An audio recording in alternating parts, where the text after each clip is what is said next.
આજની આ પ્રેસ કોન્ફરન્સમાં આપણી સૌની સાથે મારા સાથી નાયબ મુખ્યમંત્રી શ્રી હર્ષભાઈ, પ્રેસ મીડિયાના મિત્રો સૌને મારા નમસ્કાર.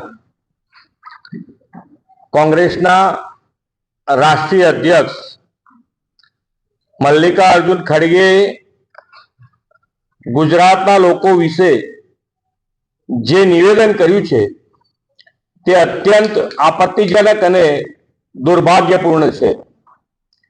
તેમણે આ નિવેદન કરીને 6.5 કરોડ ગુજરાતીઓનું તો અપમાન કર્યું જ છે, સાથે સાથે પૂજ્ય મહાત્મા ગાંધીજી અને સરદાર સાહેબની પાવન ધરતીની ગરિમાને પણ ઠેસ પહોંચાડી છે.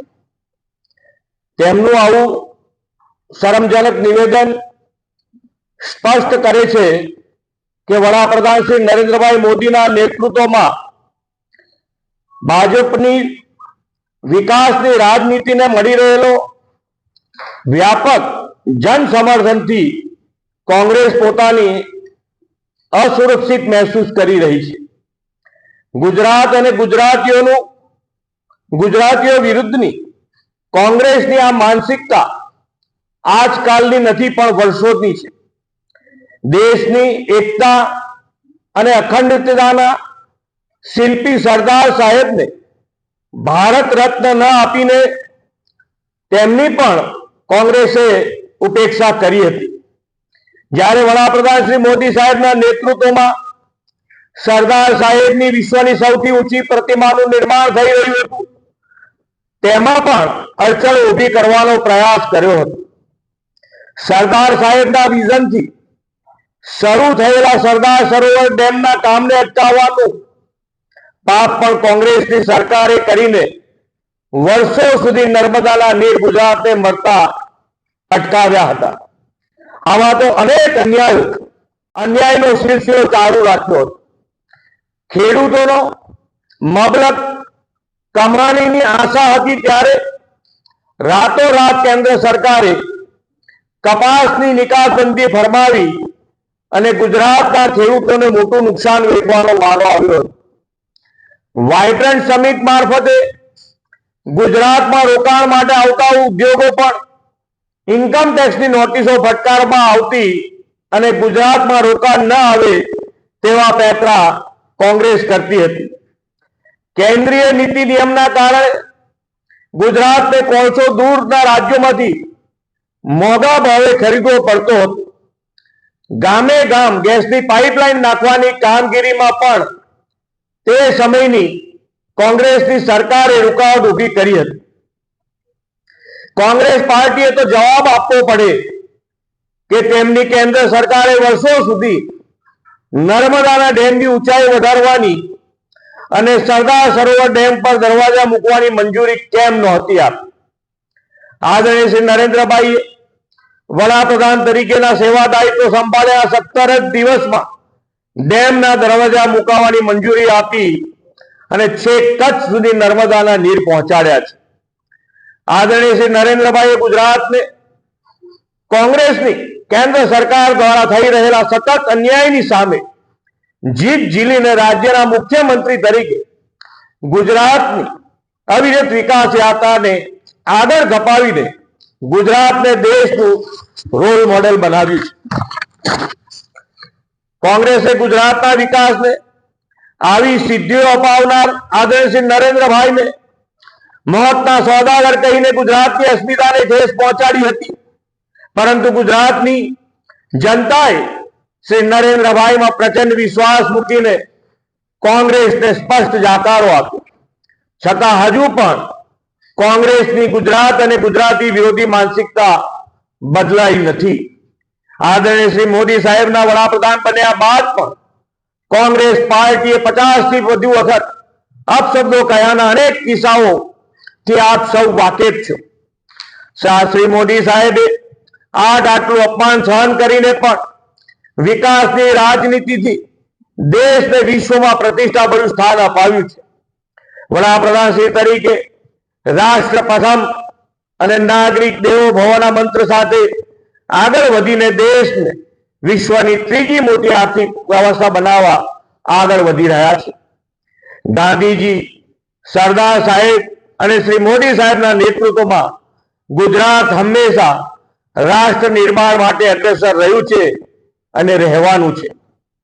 આજ ગુજરાતે કનૈયાલાલ મુનશી જેવા પ્રખર કાયદાવિદ, ઝવેરચંદ મેઘાણી અને નર્મદ જેવા સાહિત્યકારો, ડોક્ટર વિક્રમ સારાભાઈ જેવા મોટા ગજાના વૈજ્ઞાનિક, ત્રિભુવનદાસ અમીન જેવા સહકારી અગ્રણી, ડોક્ટર એચ.એમ. પટેલ જેવા અર્થશાસ્ત્રી અને પ્રથમ બિન કોંગ્રેસી વડાપ્રધાન શ્રી મોરારજીભાઈ દેસાઈ જેવા વિરલ વ્યક્તિઓ દેશને આપ્યા છે. આજ ગુજરાત દેશના જીડીપીમાં 8% વધુ યોગદાન આપે છે.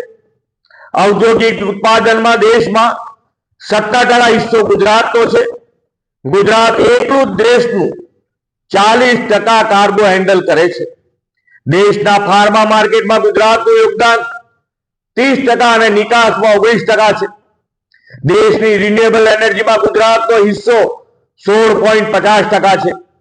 ગુજરાત આજે ડાયમંડ, કેમિકલ, ટેક્સટાઇલ જેવા ક્ષેત્રોમાં લીડર સ્ટેટ છે. ગુજરાતે ગીત સિટી સ્થાપીને રાજ્યને દેશનું ફિનટેક કેપિટલ બનાવ્યું છે. ગુજરાતીઓના પરિશ્રમથી આજે સાણંદ દેશનું ઓટો હબ બન્યું છે અને હવે સાણંદ ધોલેરા સેમિકન્ડક્ટર હબ બનવાના છે. કોંગ્રેસના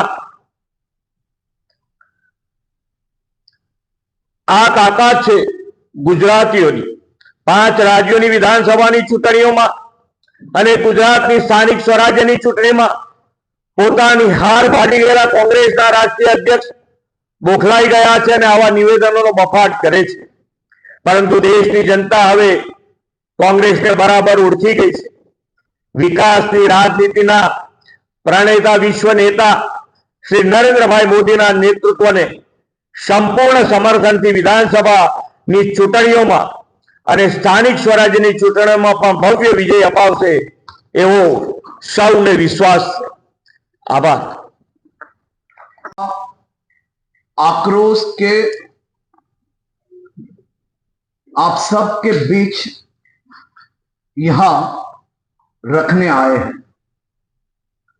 राजनीति में वैचारिक मतभेद हो सकते हैं, लेकिन किसी भी राज्य के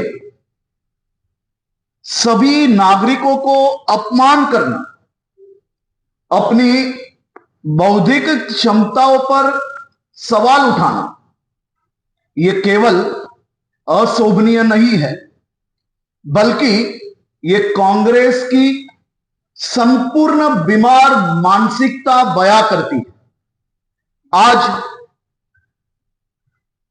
ये बयान हर उस गुजरातियों का अपमान है जिसने अपनी सूझबूझ में पूरी जिंदगी दुनिया में भारत का नाम रोशन किया.